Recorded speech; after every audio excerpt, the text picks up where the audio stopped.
who estimate the biggest losses would result from the government-supported mortgage finance agencies Fannie Mae and Freddie Mac. Senator Carl Levin says once it became clear just how risky mortgage-backed securities were, financial markets were shocked. Those comments came today during a Senate investigative subcommittee hearing. Here's Marilyn G. Wax reports.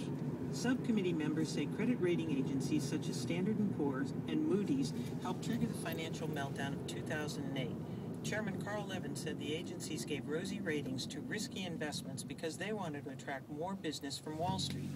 Credit rating agencies are supposed to rank financial products for safety. Their judgments are important because investors will pay more for securities with high ratings. One witness, Richard Michalek, a former Moody's vice president, said the agencies became focused on grabbing more business. The willingness to decline to rate or to just say no to proposed transactions steadily diminished over time. The Senate plans a hearing next week into how investment banks such as Goldman Sachs contributed to the financial crisis.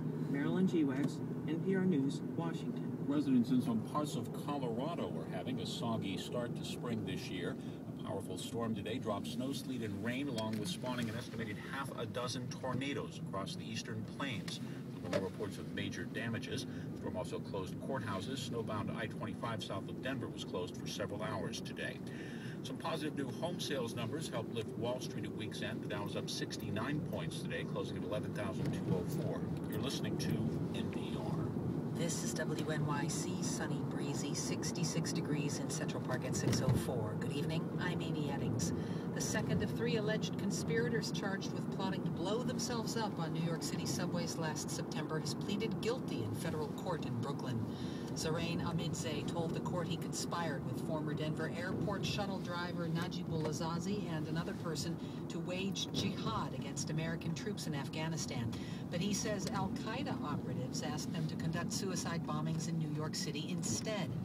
Dressed in a dark blue prison uniform, Amidze says he wavered, but he ultimately agreed to join the plot because he thought it was the only way to end the wars in Iraq and Afghanistan.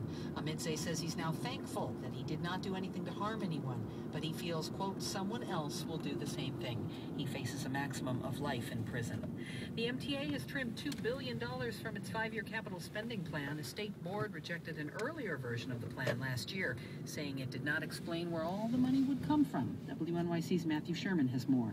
The proposed capital plan outlines hundreds of projects that the MTA expects to get underway by the end of 2014, buying new subway cars, building a good stretch of the 2nd Avenue subway, and instituting a new fare system that will replace the Metro card. MTA Chairman Jay Walder says the plan still addresses all the same basic needs, but at a lower cost.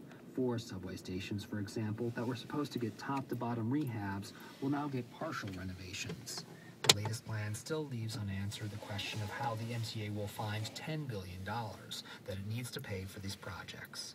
For WNYC, I'm Matthew Sherman. The grandparents of a Florida toddler ditched at St. Patrick's Cathedral on Tuesday night have reunited with the 3-year-old. Donald and Frida Fawns hope to eventually get clearance to take him home.